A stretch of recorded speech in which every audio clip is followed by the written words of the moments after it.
went to the northern kingdom. They were less faithful than the two, even though the two weren't faithful. The 10 were less faithful. They were conquered first.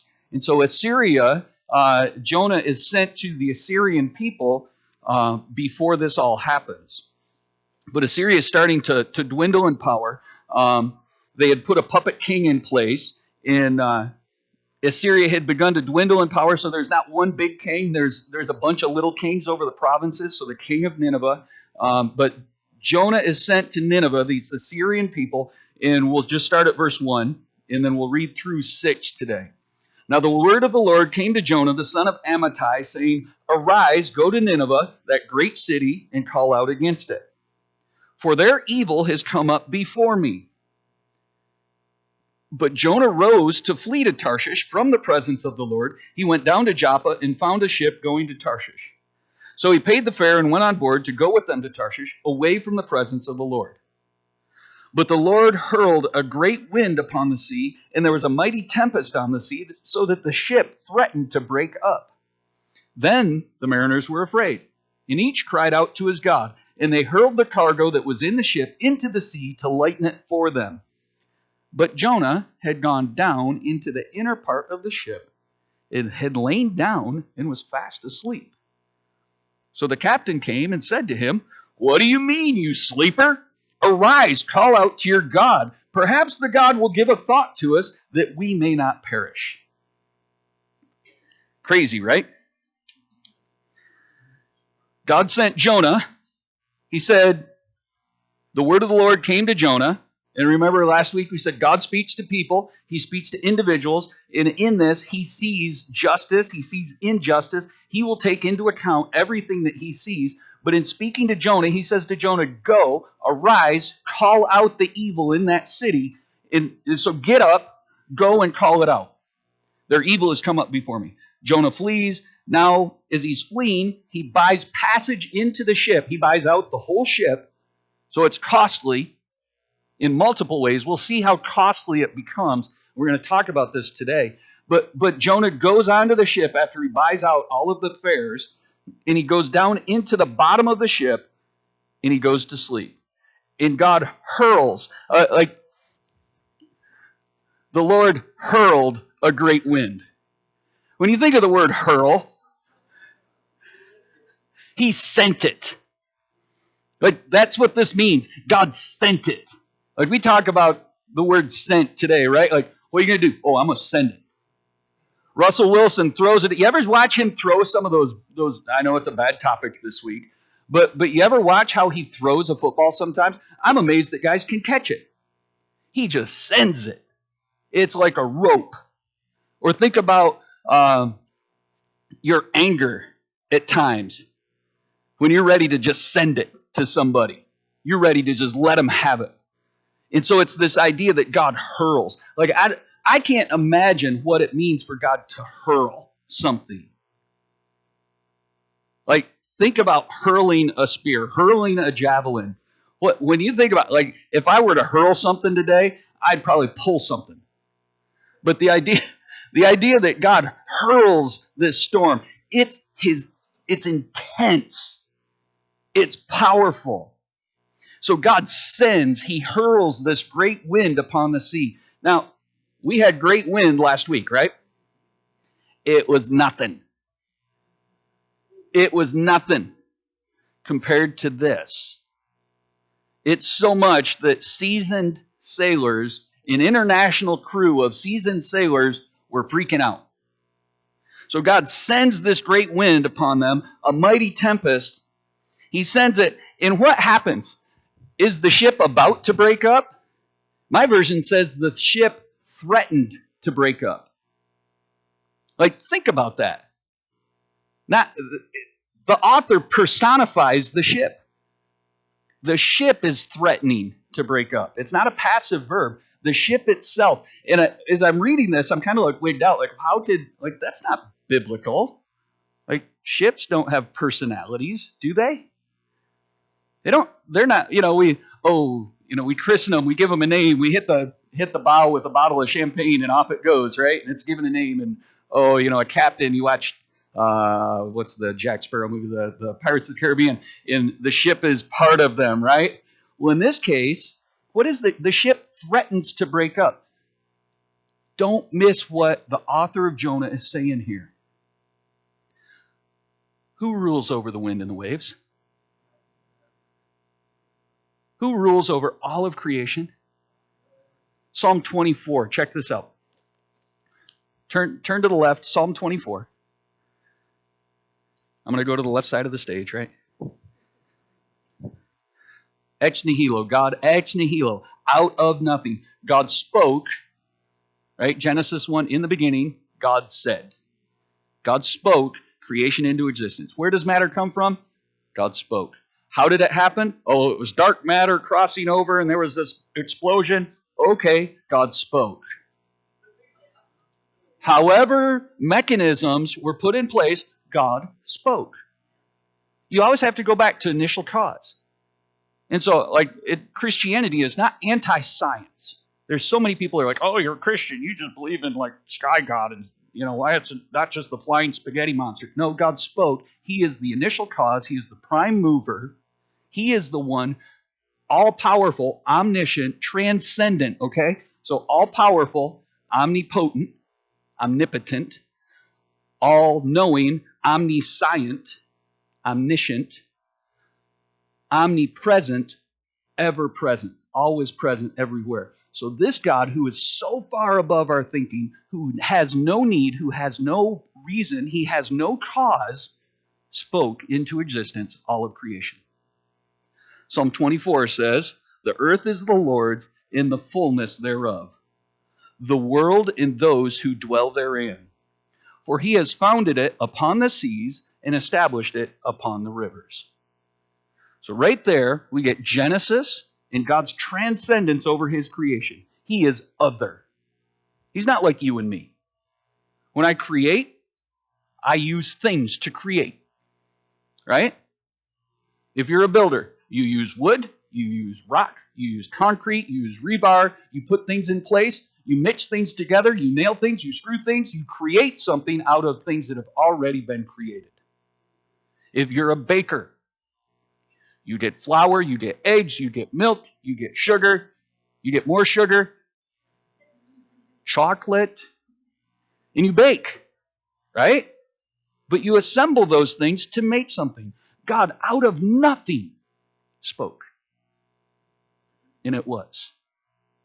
And so for the ship in this moment to threaten to break up, the author is saying to Jonah, even the boards in this ship, this thing that's been put together is telling you you're wrong.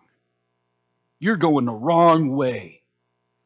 You are rebelling against God. And the things that God has created are striking back at Jonah. God hurled that storm. You ever think God's angry at you? You're right. You're right. I hate that. You know why I hate that? Because I don't want anybody to be angry at me. I want people to like me. And so do you. Sometimes you care, but just not that much, right? But you want people to like you. When we say that God is love, we go, oh, that's so nice. But we forget about God's wrath. That as this transcendent, holy, perfect God who needs nothing, he doesn't need you.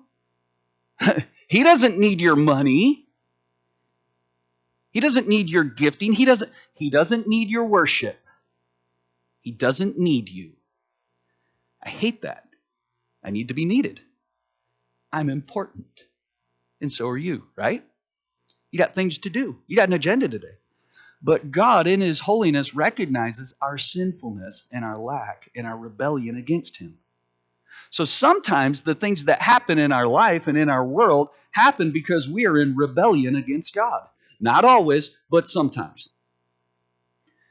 In whatever evil is happening in the world, God will use to restore you and to renew you in his image through Jesus Christ.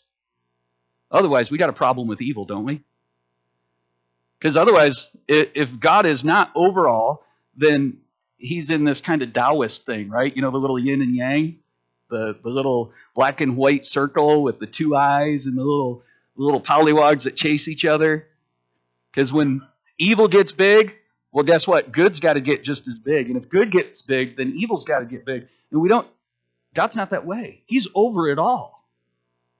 And because he's over it all, what do we do with evil? God will use our rebellion and our sinfulness to bring us back to him. Jonah is being pursued by God.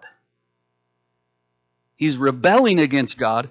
God is angry, and he hurls this storm, not because he hates Jonah, he hates Jonah's sin. He hates the rebellion of the Ninevites. He hates the injustice that's taking place there. Because remember, he created it, and he created it good. And as the creator, if it isn't the way he wanted it, he gets the right to start over, doesn't he? So before we get all like, God has to do this, God is just, and he's got to see it my way. No, you have to see it his way, because he is Lord over all. And it's best for us to be humbly submitted to him rather than telling him how he ought to run things on my terms. I hate that, because I want stuff to go my way. And I think you do too. So Jonah is being relentlessly pursued by God, so much so that the ship threatens to break it up. The ship's going, I'm not going to haul your sorry butt any further. God's hurled this storm, and I'm going to rebel against you in your stupid will. When your car breaks, what's God teaching you? Patience?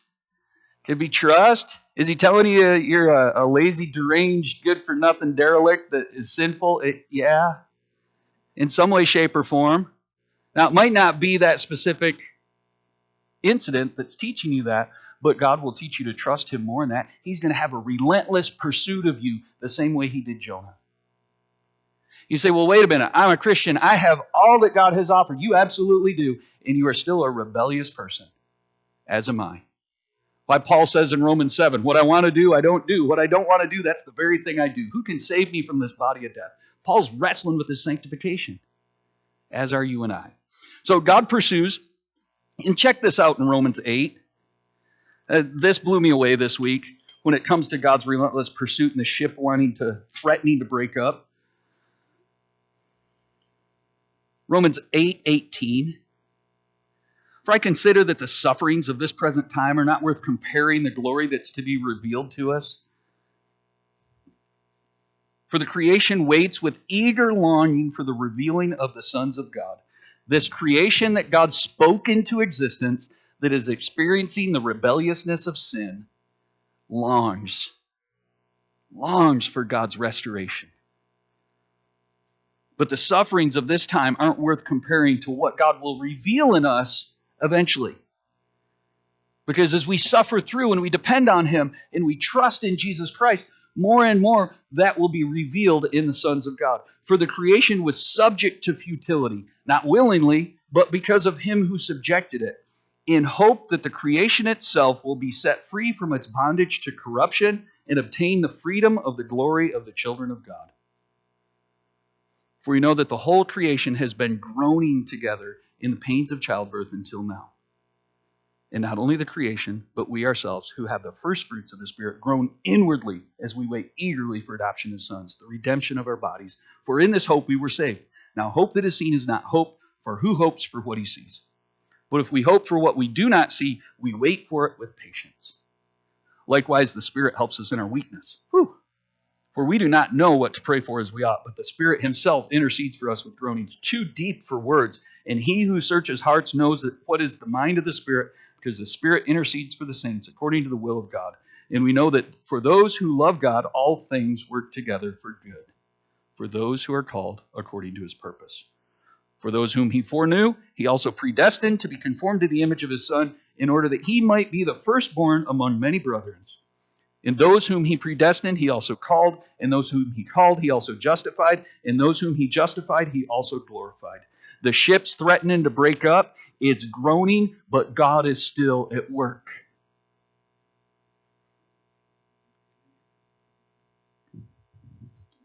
If your life is in a shambles right now, if you are struggling, God is still at work. Even if you're rebelling. Whew. Praise God. Now, stop rebelling. Right? It's the Bob Newhart counseling. Stop that. So in this, God's relentless pursuit, our disobedience creates storms around us. Jonah is committed to not obeying, right? He made a decision to say, God, I know this is what you called me to do, but hold that thought, I'm out. We do it too. God has called you. You know what the voice of the Spirit is. You know, the Spirit's at work in you. And so, you're going, hey, Troy, you're really being kind of tough on me. Like, I'm still trying to figure out what God's saying. Okay. Be like Jesus. That moment that you face temptation, that moment that you face the fear or the dread of being obedient to God, and you say, well, not today. We're being disobedient. So in this, Jonah's disobedience, his commitment to not obeying, brings fear and loss. The mariners were afraid, and each cried out to his God, verse 5. And they hurled the cargo that was in the ship into the sea to lighten it for them. But Jonah had gone down into the inner part of the ship and had lain down and was fast asleep. There's fear. There's loss. They're throwing things overboard. Why are they doing this? Because God hurled the storm on them. Why did they have to do that? Jonah's the stupid one. Sometimes the things that you walk through aren't because you did anything. They're because others did sin. That's not right. That's not fair. Well, my dad did this. My mom did this. My brother did this. My sisters did. The guy with you only knew what that guy... It doesn't matter. Because at the end of the day, you've done it to others too. So the fear and the loss, the abuse that has come, it comes out of disobedience from all of us. You never thought of yourself necessarily as an abuser, did you? But when you sin against your brother or sister, you're an abuser. You say, well, I'm abused. Yeah, absolutely. Because sin is in the world, and why creation groans for the justice of God. And so, church, realize that in your abuse and abusing, that God is the answer. I don't mean to make light of anything that you may have experienced in your life. And I don't mean to say that God's done this to you. God will use it for good. Sin is not His design. It's not His will. But He will use it for His good and His glory. He will use it for good in your life. Watch what happens here. Jonah, remember, God told him, arise, go to Nineveh, that great city, and call out against it. What's he doing? He's sleeping.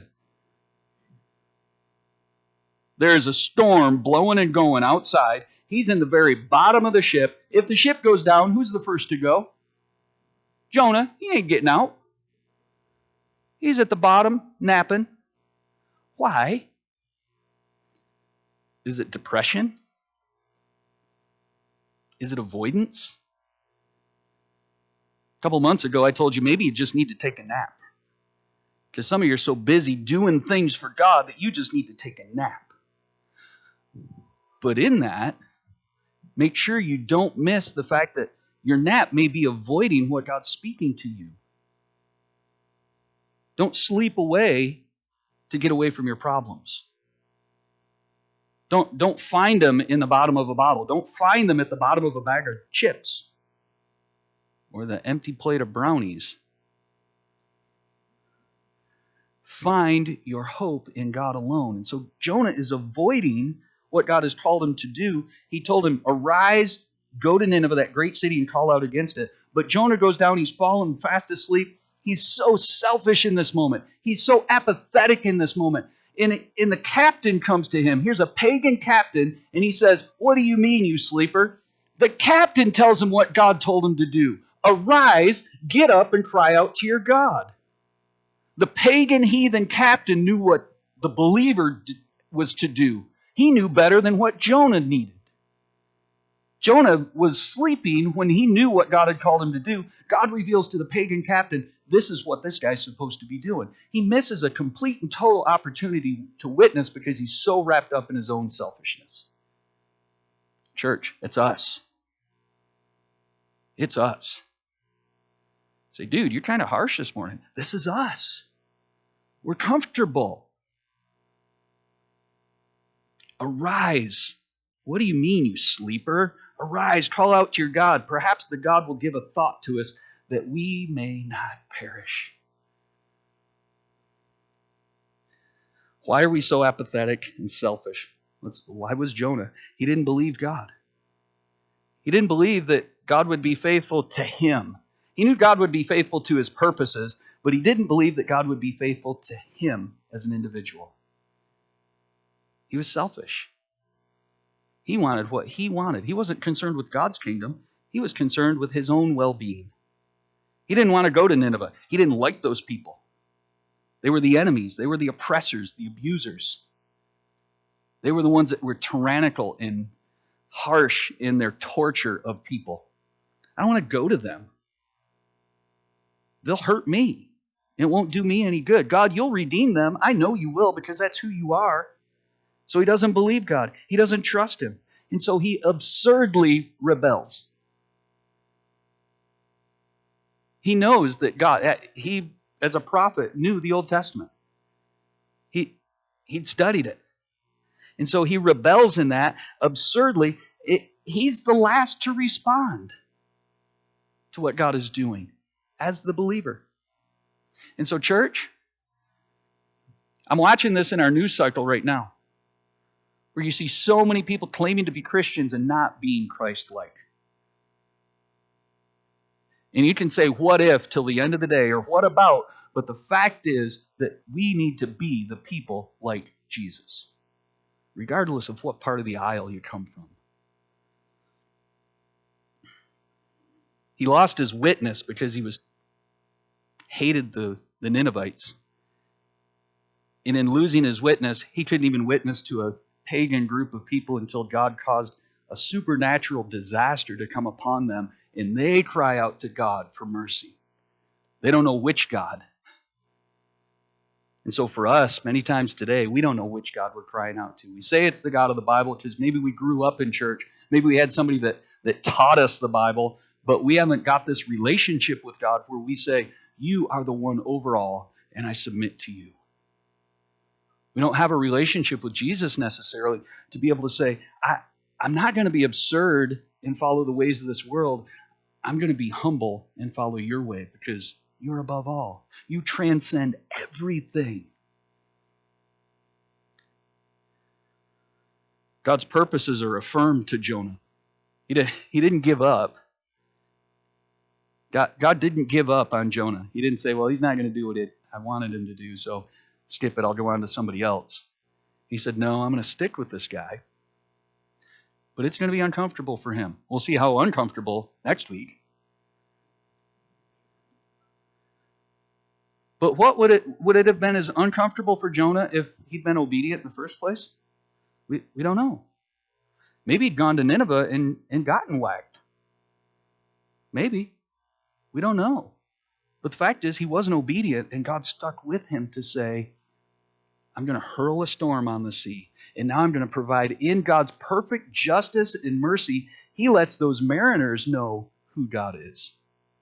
We'll find that next week. So, church, for us, God relentlessly pursues us. Just like Jonah. Even in Jonah's trusting of God, saying he's a Christian, and turning his back and rebelling against God, God still pursued him. God still used him. Even in his obedience, in the middle of a storm, God was still at work. So you may be sitting here this morning going, well, I don't know if God will ever use me again because of what I've been through or what I've done or what I'm not doing. God will use you. Turn. Trust him. God will use your witness. You may be in the midst of a totally jacked up situation. God will use your witness even in that. Don't be like Jonah, where you have to have the pagans go, well, aren't you a Christian? Shouldn't you know better? Who's the God that you call out to? Because if you're a Christian and your life doesn't look any different, or actually your life looks worse, you're not helping at all, God will still use you in that. Just turn. Trust Him in that. So don't lay in your avoidance and depression. Don't be apathetic and selfish as a Christian. Ask God to bring His Spirit into your life. Ask God to move you in that so that you are selfless, so that you're caring. Yeah, apathy is just displaced anger, right? I can't do anything about it. I'm angry about it, so I'll just be apathetic. Well, I don't care. It's passive-aggressive anger. Trust God. Believe God. Submit to Him humbly. This week in our gospel communities, we're going to dive into these questions over this. And so there's a sheet at the back there by Richard. Grab the sheet on the way out the door. That way you can be prepared for your gospel community. How am I going to answer that question? And some of the passages that we're dealing with in this. But remember, Romans 8. God will work out everything for the good of those who love Him and are called according to His purpose. So even if you're in the middle of a mess, a storm, or even your car is going to break down on you because you haven't been paying attention, He'll still use it for His glory and for your good. Trust Christ in this. Trust Jesus in this, because it's for His glory. The Spirit will help us in our weakness. Is that good news? Let's pray. Father, You are good. Your love endures forever. We know that it's only by Your grace that we've been saved, because You know our heart, You know our rebellion, You know our fickleness of wanting to do what we want to do, even though we say we trust in You. So God, help us not hide like Jonah. Help us not wallow in self-pity and just take naps to avoid confronting our own sin with You. God, help us to be awake, that we would get up and call out because of who You are. As a church, God, work in us and through us so that we aren't asleep, that we would be awake, alert, ready to share about the good news that we hope in and profess. God, thank You for Your word. May it work in us and through us for Your glory and our good. In Jesus' name, amen.